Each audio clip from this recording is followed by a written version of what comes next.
All right, I wanted to talk about setting up your construction company as an LLC versus a corporation. So for many years I've gotten this question and I see this come through our office, and I want to talk about it because the LLC for the state of California, the CSLB, was set up, I believe, in 2012. And it was set up, or they started letting construction companies get licenses in LLC in 2012 because they wanted foreign companies that were coming in to do business in California to be able to register their foreign corporation. And a lot of those companies were LLCs. And so by doing that, they want to make their one LLC registered in multiple states and be licensed under that same LLC. So that's really why the CSLB came in and said, okay, we will let LLCs get licenses in 2012. Well, the catch on that is, by doing so, they added a $100,000 employee worker bond. They require liability insurance. And the reason they did that is because they don't want you taking off to another state after doing a job and not paying your employees. And the liability insurance needs to be there too, because if you leave and there was no liability insurance, there has to be some type of accountability there. So if you're an out-of-state contractor and you want to come to California and do work, it makes sense, and that's really why it's set up.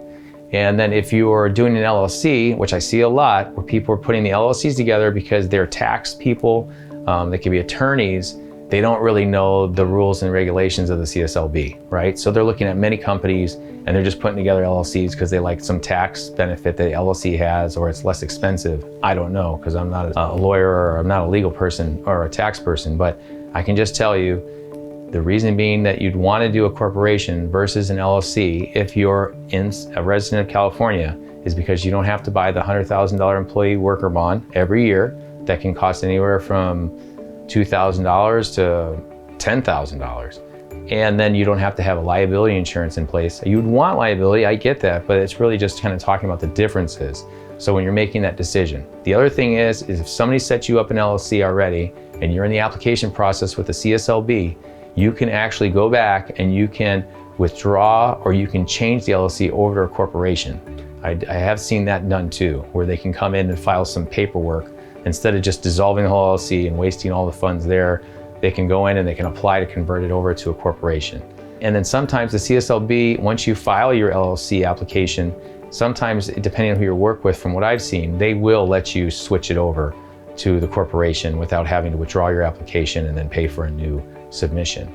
Okay, so that kind of gives a lot of information about what the differences are with an LLC versus a corporation in California working with the CSLB. And I just want to talk about that. A lot of folks that aren't specialists within construction don't know that they have to get that bond and they have to have liability insurance. So that's why a lot of people get confused and it kind of hold things up, and then they end up spending lots more money in the big picture on these bonds and liability insurance when they could have just got the corporation and they don't require those things. Thanks for watching, and please feel free to check out any of my other videos. If you have any questions regarding this subject matter, please contact me or email me. Thanks.